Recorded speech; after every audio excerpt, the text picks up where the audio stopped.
都准备好了。အားလုံးပဲမင်္ဂလာပါခင်ဗျာ Daily Dose ကွန်ပျူတာမှာကြိုဆိုပါရစေကျွန်တော်ဟမင်းနိုင်ပါဒီနေ့ကျွန်တော်သင်ကြားပေးခြင်းတဲ့သင်ခန်းစာလေးကကျွန်တော်ကိုလာပြီးတော့မေးထားတယ်ပေါ့နော်လာကျုပ်စင်တစ်ခုကိုအလွယ်ကူဆုံးဘယ်လိုမျိုးလေးတွက်ရမလဲဆိုတာလေးကိုကျွန်တော်ဒီနေ့သင်ကြားပေးသွားမှာဖြစ်ပါတယ်ကျွန်တော်တို့ဒီမှာဆိုရင်တော့ဒီမှာကျွန်တော်တို့ရောင်းရတဲ့ပစ္စည်းလေးတွေပေါ့နော်ကိုယ့်ရဲ့ဆိုင်မှာရှိတဲ့ပစ္စည်းလေးတွေရဲ့တစ်လချင်စီရောင်းရတဲ့ကျွန်တော်တို့စည်ရင်းလေးကိုတွက်မှာပါဒီလိုပုံစံလေးဘယ်လိုမျိုးတွက်ရမလဲဆိုတာလေးကိုကျွန်တော်ဒီနေ့သင်ကြားပေးသွားပါမယ်အရင်ဆုံးဒီလိုဟာလေးလုပ်ဖို့အတွက်ဆိုရင်ကျွန်တော်တို့အရင်ဆုံး Microsoft Excel ကိုဖွင့်လိုက်မယ်ပေါ့နော် Microsoft Excel ကိုဖွင့်လိုက်မယ်ဖွင့်လိုက်ပြီးရင်ကျွန်တော်တို့ကအရင်ဆုံးဘာလုပ်ရမလဲဆိုတော့အရင်ဆုံးကျွန်တော်ဒီ zoom လေးချဲ့လိုက်မယ်ပေါ့နော်ဒီအောက်လေးမှာကျွန်တော် zoom လေးနဲ့ချဲ့လိုက်မယ်ဟုတ်ပြီပြီးသွားပြီဆိုရင်ကျွန်တော်တို့ဒီမှာပေါ့နော်ဒီတောင်လေးကပေါ့နော် select all လုပ်တဲ့အကွက်ကလေးရှိပါတယ်ဒါလေးကိုတစ်ချက်နှိပ်လိုက်ပါနှိပ်လိုက်တာဆိုကျွန်တော်10ခွက်တွေအားလုံး select ဖြစ်သွားပါမယ်အဲ့ဒီခါမှာကိုကဒီပေါ့နော် row တွေပေါ့ဒီ1 2 3 4ဆိုတာက row တွေပါဒီအခြေခံပုံစံတွေကိုတော့အကုန်လုံးနားလည်ပြီးသားဖြစ်မယ်လို့ထင်တယ်ပေါ့နော်ဒီလိုကအခြေခံတွေကိုနားမလည်သေးဘူးဆိုရင်လည်းကျွန်တော် YouTube channel မှာပဲဒီကွန်ပျူတာဒီ Excel နဲ့ပတ်သက်တဲ့ပေါ့နော်အခြေခံပိုင်းတွေအများကြီးသင်ပေးထားတာရှိပါတယ်အဲ့ဗီဒီယိုလေးတွေကိုလည်းကြည့်ဖို့လည်းကျွန်တော်တိုက်တွန်းပါတယ်ကျွန်တော်ဒီ Microsoft Excel မှာအစီအစဉ်ရေးဆွဲနေတဲ့သင်ခန်းစာလေးကိုကြည့်ဖို့လည်းကျွန်တော်တိုက်တွန်းပါတယ်ခင်ဗျာဟုတ်ပြီနော်အရင်ဆုံးကျွန်တော်ဒီမှာ1 2 3 4ဆိုတာ row တွေပေါ့နော်ဒီ row လေးကိုကျွန်တော်နည်းနည်းလေးချဲ့ပေးရမယ်ပေါ့ဒီလိုမျိုးကျွန်တော်တို့ဒီဘက် select all လေးကိုကျွန်တော်နှိပ်လိုက်ပြီးတော့မှဒီ row လေးတွေကိုပေါ့နော် mouse ကနေ click ပြီးဒီလိုလေးချဲ့လိုက်မယ်ဆိုရင်ကျွန်တော် row တွေအားလုံးကတညီတညာတဲ့နဲ့ဟိုအချင်းကျယ်လေးဖြစ်သွားမယ်ပေါ့နော်အဲ့လိုမဟုတ်ဘဲနဲ့ကျွန်တော်တို့က select all လုံးမထားဘဲနဲ့ပေါ့နော်အဲကျွန်တော်ဒီ number 1 row ကိုချဲ့မယ်ဆိုရင် number 1 row တစ်ခုကိုပဲဒီလိုမျိုးချဲ့လိုက်မယ်ဆိုရင်ဒါ number 1 row တစ်ခုကပဲကျယ်သွားမယ်ပေါ့ဟုတ်ပြီနော်အဲကျွန်တော်တို့ကဒီမှာ select all လေးကိုနှိပ်ထားပြီးတော့ဒီ row အားလုံးကိုအချင်းကျယ်လုပ်ချင်တယ်ဆိုရင် select all ကိုနှိပ်ထားပါပြီးမှကျွန်တော် row လေးတွေကိုဒီလိုလေးကိုလိုတလောက်လေးအချင်းကျယ်လေးလုပ်လိုက်မယ်ပေါ့ပြီးရင် column ကိုလည်းအဲ့လိုပဲပေါ့နော်ဒီ ABCD ဆိုတာကတော့ဒါ column တွေပါ column တွေကိုအချင်းကျယ်လုပ်ချင်တယ်ဆိုရင်လည်းအဲ့လိုပဲ select all လေးကိုနှိပ်ထားပါနှိပ်လိုက်ပြီးကျွန်တော်ဒီမှာ column လေးတွေကိုကိုလိုတလောက်နေရာလေးအချင်းကျယ်လေးလုပ်ပြီးလို့ရပါတယ်ဟုတ်ပြီနော်ဒါတော့ column အချင်းကျယ်လုပ်တဲ့အပိုင်းလေးပေါ့ပြီးတော့ရင်ကျွန်တော်တို့ကကျွန်တော်တို့ဒီလာကျုပ်စင်းလောက်တော့မယ်ဆိုရင်ကွာလအလိုက်ပေါ့နော်စုစုပေါင်းရောင်းရတဲ့ဟာလေးတွေကိုစင်းလောက်ချင်တယ်အဲ့ဒီကမှာလကိုရေးတဲ့အခါမှာကျွန်တော် January လပဲဆိုပါစို့ပေါ့နော် January လအရှိရေးလို့လည်းရတယ် JNUARY ပေါ့နော် January လို့ရေးလိုက်မယ်ဟုတ်ပြီအဲ့ January လို့ရေးလိုက်မယ်ဒီမှာဆိုကျွန်တော်တို့ဒီစလေးက10ခွက်လေးရဲ့ဒီဘယ်ဘက်ထောက်အောက်ခြေလေးမှာကတ်နေတယ်ပေါ့နော်အဲ့ဒါကကျွန်တော်တို့ဘယ်လိုကြောင့်ဒီလိုမျိုးကတ်နေရတာလဲဆိုတော့ကျွန်တော် alignment ကြောင့်ပါalignment ကိုညှိချင်တယ်ဆိုရင်ကျွန်တော်တို့ကဒီတစ်ခွက်ထဲကိုကလစ်ထောက်ထားပြီးတော့ home tab ထဲမှာပေါ့နော်ဒီ alignment group ထဲမှာကျွန်တော်ဒီမှာ alignment ဒီ6မျိုးရှိတယ်ပေါ့ဒီထဲကနေကျွန်တော် alignment ကဒီမှာ bottom align ဆိုတာလေးကိုရွေးထားတာဖြစ်ပါတယ်ဒါကြောင့်မလို့ bottom ကိုရွေးထားတာဖြစ်တဲ့အတွက်ဒီအောက်လေးကိုကတ်နေတာပေါ့နော်ဒါကိုကဒီ10ခွက်လေးရဲ့အလ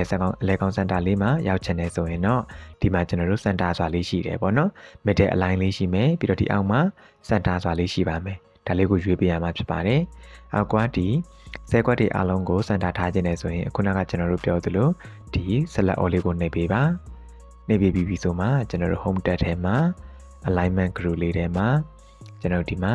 middle align လေးကိုရွေးမယ်။ပြီးရင်ကျွန်တော်ဒီမှာ center လေးကိုရွေးရမှာဖြစ်ပါတယ်။ဒါဆိုကျွန်တော်တို့ဒီမှာ10ခွက်လေးရဲ့အလဲကိုစာလေးကရောက်သွားပြီပေါ့နော်။ဒါဆိုကျွန်တော်ဒီ10ခွက်တွေအားလုံးကြိုက်တဲ့10ခွက်မှာစာရိုက်လိုက်ပြီဆိုတာနဲ့ကိုရလက်သမျှစာလေးတွေက10ခွက်ရဲ့အလဲကောင်ကိုရောက်သွားမှာပါ။ဟုတ်ပြီနော်အဲကျွန်တော်ပထမဆုံး January ဆိုပြီးရိုက်လိုက်တယ်အဲ့ဒီခါမှာကိုကဥပမာအနေနဲ့12လလုံးပေါ့နော် January February March 12လလုံးကိုကျွန်တော်ရေးချင်တယ်ဆိုရင်လတွေရဲ့နာမည်ကိုတစ်ခုချင်းစီလိုက်ပြီးတော့ရေးနေကြမလိုပါဘူး January ဆိုရင် January လနာမည်တစ်ခုတည်းကိုပဲရေးလိုက်မယ်ပေါ့နော်ရေးလိုက်ပြီးဆိုရင်ကျွန်တော်တို့ကအောက်ကိုဆွဲချမှာလားပေါ့ဆွဲချခြင်းနဲ့ဆိုရင်ဒီအကွက်လေးပေါ်မှာကလေးထောက်ထားလိုက်ပြီးကျွန်တော်ဒီ mouse လေးကိုဆဲကွက်လေးရဲ့ညာဘက်ထောက်အောက်ခြေလေးပေါ်မှာ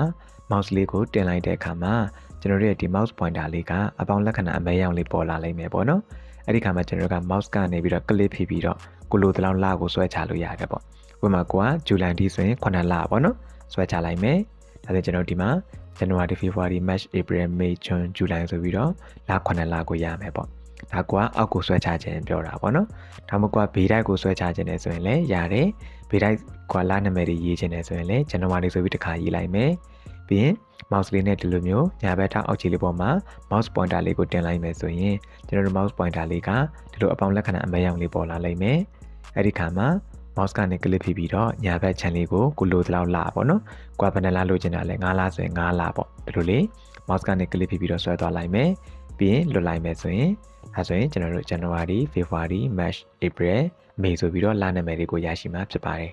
်လနာမည်တွေကကွာကြီးနဲ့ရေးထည့်ကြမလို့ဘူးပေါ့နော်အခြေခံလေးလာနေတဲ့သူတွေအချို့သူတွေကမသိတဲ့အတွက်လနာမည်တွေကိုကိုယ်တိုင်လိုက်ပြီးတော့ရိုက်ထည့်တာမျိုးတွေလုပ်တတ်ကြပါတယ်ဒါကြောင့်မို့ဒါလေးကိုရှင်းပြပေးတာပေါ့နော်ဒီပိုင်းလေးတွေကိုတော့နားလည်ပြီးသားဖြစ်မယ်လို့ထင်ပါတယ်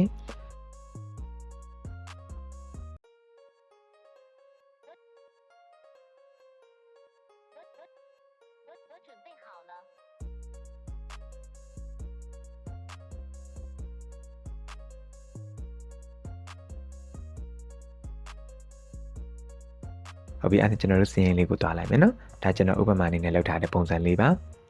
ါလွယ်လွယ်ကူကူလေးပဲပေါ့နော်ဒီမှာဆိုရင်ကျွန်တော်တို့ခေါင်းစဉ်ကနှစ်ခုခွဲထားတယ်ပေါ့ဒီအပေါ်မှာဆိုရင် man ပေါ့နော်လနာမည်လေးတွေပါမယ်အောက်ကတော့ item လို့ခေါ်တဲ့ကျွန်တော်ဆိုင်မှာရောင်းရတဲ့ပစ္စည်းလေးတွေပါမယ်ပေါ့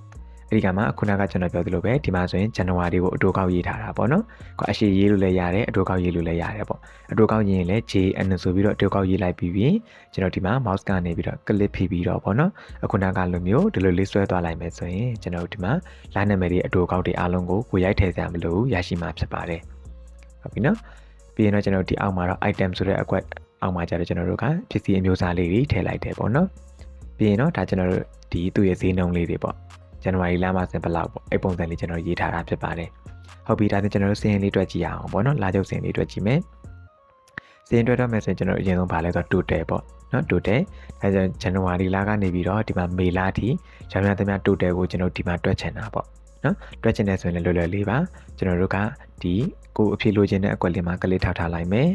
ကလေးထောက်ထားပြီးတော့ကျွန်တော်ဒီမှာ home tab လေးကိုတွားလိုက်မယ်ပြီးရင်ကျွန်တော်ဒီမှာ auto sum စာလေးရှိပါတယ်နော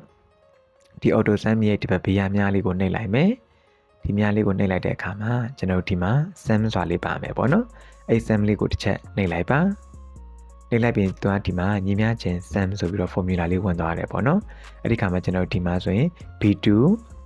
column ပြီးတော့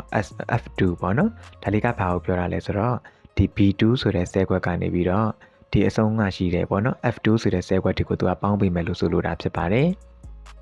ဟုတ်ပြီနော်အဲကျွန်တော်တို့ကဒီဇန်နဝါရီလကနေမေလထိပေါင်းမှာဟုတ်တာဖြစ်တဲ့အတွက်မှန်တယ်ပေါ့နော်မှန်တာဖြစ်တဲ့အတွက်ကျွန်တော်ဒီတိုင်းထားလိုက်မယ်ပြီးရင်အန်တာခောက်လိုက်မယ်ဆိုရင်ဒါကျွန်တော်ဒီမှာဇန်နဝါရီလကနေပြီးတော့မေလထိမှာရောင်းရတဲ့စုစုပေါင်း total ကိုရမယ်ပေါ့နော်ဒါဆိုကျွန်တော်ဒီမှာ laptop ပစ္စည်းလေးရဲ့ laptop ရဲ့ပေါ့နော်ကျွန်တော်လာချုပ်စီရင်လေးကိုရမှာဖြစ်ပါတယ်ဒီလောက်ဖို့ရောင်းရတယ်ပေါ့နော်ဟုတ်ပြီဒါမှမဟုတ်ကိုကဒါလေးကိုပြန်ဖြတ်လိုက်မယ်ပေါ့နော် delete နဲ့ဖြတ်လိုက်မယ် auto sum နဲ့မသုံးချင်ဘူးကိုတိုင်းပဲ sum formula ရေးခြင်းနဲ့ဆိုရင်လည်းရတယ်ပေါ့နော်ညီမျှခြင်း sum sum ဆိုပြီးတော့ရေးလိုက်မယ်ပြီးရင်ကျွန်တော်တို့ခွင်စာပေါ့နော်ညီမျှခြင်း sum ခွင်စာပြီးရင်ကိုကဇန်နဝါရီလကနေပြီးတော့မေလထိပေါင်းမှာဖြစ်တဲ့အတွက်ကျွန်တော်ဇန်နဝါရီလကနေပြီးတော့ click ဖိပြီးတော့မေလထိကိုဒီလိုမျိုးလေးဆက်လက်ပေးလိုက်ပါမယ်ဟုတ်ပြီပြီးရင်ကျွန်တော်တို့ခွင်လေးပြန်ပိတ်လိုက်မယ်ဒါဆိုရင်ကျွန်တော်တို့ဒီဇန်နဝါရီလကနေပြီးတော့ပေါ့နော်မေလအထိကိုကျွန်တော်တို့အားလုံးကိုပေါင်းပေးမှာဖြစ်ပါတယ်ပြီးရင်အန်တာခောက်လိုက်ပါဒါဆိုရင်လည်းကျွန်တော်တို့ဆွမ်းနာအဖြစ်မှန်ကိုပဲရရှိမှာဖြစ်ပါတယ်ကြိုက်တဲ့နည်းလမ်းနဲ့သုံးလို့ရတယ်ပေါ့နော်ဟုတ်ပြီဒါမှမဟုတ်တော့တနည်းကဘယ်လိုပေါင်းလို့ရသေးလဲဆိုတော့ဒါလေးကိုကျွန်တော် delete နဲ့ဖြတ်လိုက်မယ်နောက်တနည်းကတော့တော်တော်ကြာတယ်ပေါ့နော်ဒါပေမဲ့အဲ့လိုပေါင်းချင်တဲ့သူတွေအတွက်ပေါင်းလို့ရတဲ့ဆိုတာကိုပြပေးတာပါကျွန်တော်အရင်ဆုံးညီမျှချင်းရေးလိုက်မယ်ပေါ့နော်ပြီးရင်ကွာဇန်နဝါရီလကိုကလေးတစ်ချက်ထောက်လိုက်မယ်ပြီးတော့ရင် keyboard ကနေပြီးတော့အပေါင်းလက္ခဏာပါအပေါင်းလက္ခဏာပေါ့နော်ဟုတ်ပြီဒါဆိုကျွန်တော်ဇန်နဝါရီလအပေါင်းပေါ့ပြီးတော့ရင် February လပေါ့နော် February လမှာကလေးတစ်ချက်ထောက်မယ်ပြီးရင်အပေါင်းလက္ခဏာပြီးရင် March လပြီးတော့အပေါင်း April အပေါင်း May ပေါ့အဲ့လိုမျိုးတစ်ခုချင်းစီကလေးထောက်ပြီးတော့ဒီလိုပုံစံလေးနဲ့တွက်လို့ရပါတယ်ညီမျှချင်းထိုးလိုက်ပြီးတော့ပေါ့နော်လားတစ်ခုချင်းစီကိုအပေါင်းလက္ခဏာလေးခံပြီးတော့ပေါင်းသွားမှာပါပြီးသွားပြီဆိုရင်တော့ enter လေးခောက်လိုက်မယ်ဆိုရင်လည်းဒါအပြည့်မှန်ကိုရရှိမှာဖြစ်ပါတယ်ဟုတ်ပြီနော်ဒီနီလန်၃မျိုးတွေကကိုကြိုက်နေတဲ့နီလန်ကိုသုံးလို့ရပါတယ်ဟုတ်ပြီကွာဥပမာဒါကို delete နဲ့ဖြတ်လိုက်မယ်ကွာဥပမာညီမျှချင်း sum formula ကိုပဲသုံးထားတယ်ဆိုပါစို့ပေါ့နော်ညီမျှချင်း sum ခွင်စာ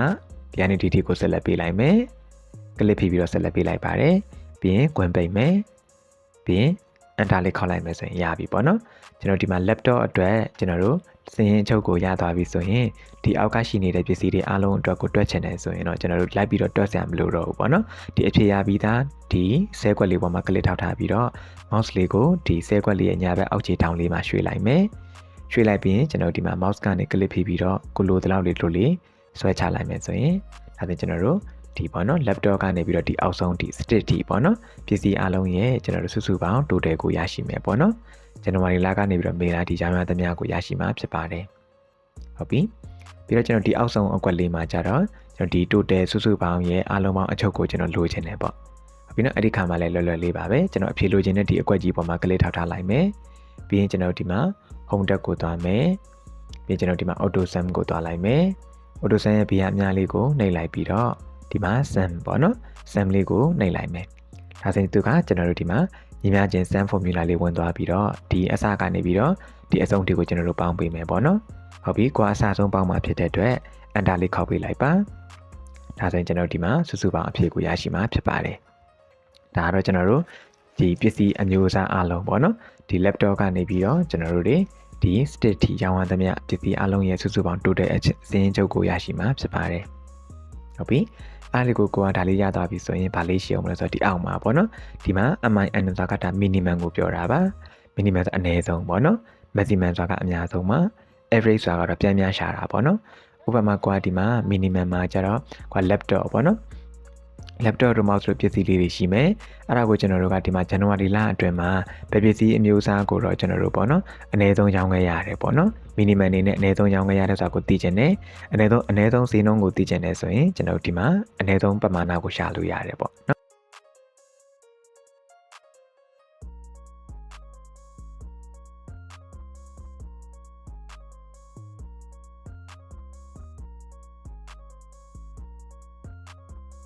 အဲ့ဒါကျွန်တော်ကညီမျှချင်း minimum ကိုတွက်မှာဖြစ်တဲ့အတွက် min ဆိုပြီးတော့ရေးလိုက်မယ်ပြီးရင်ခွင်စားပါဟုတ်ပြီညီမျှချင်း min ခွင်စားပေါ့နော်ပြီးရင်ဒီကနေဒီတွက်မှာဖြစ်တဲ့အတွက်ဒီကနေဒီကိုကျွန်တော်ဆက်လက်ပေးလိုက်ပါမယ်ဟုတ်ပြီနော်ဒီ January ဒီထိတ်ကနေပြီးတော့ဒီအောက်ဆုံးဒီကိုဆက်လက်ပေးလိုက်တယ်ပေါ့နော်ပြီးရင်ကျွန်တော်တို့ခွင်လေးပြန်ပေးလိုက်မယ်ဟုတ်ပြီနော်ညီမျှချင်း min ဆိုပြီးတော့ရေးလိုက်ပါတယ်ပြီးရင် enter လေးခေါက်လိုက်မယ်ဆိုရင်ဒါဆိုကျွန်တော်တို့ကဒီပစ္စည်းတန်ဖိုးတွေအားလုံးတွေကနေမှဒီမှာတန်ဖိုးအနည်းဆုံးကိုကျွန်တော်တို့အဖြေထုတ်ပေးတယ်ပေါ့နော်ဒီပစ္စည်းတွေအားလုံးတွေမှာဘယ်ဟာကတန်ဖိုးအနည်းဆုံးလဲဆိုတော့ဒီမှာပါ1000ခွဲပေါ့နော်1000ခွဲတန်ကအနည်းဆုံးဆိုတော့ဒီမှာအဖြေမှာ1000ခွဲဆိုပြီးရရှိပါတယ်ဟုတ်ပြီဒီပစ္စည်းတွေကိုဒီဘက်ကဟာတွေအားလုံးမှာတွက်ချင်တယ်ဆိုရင်တော့အဲ့ဒါကျွန်တော်တို့ကအဖြေရပြီးသားအကွက်လေးမှာကလစ်ထောက်ထားပြီးတော့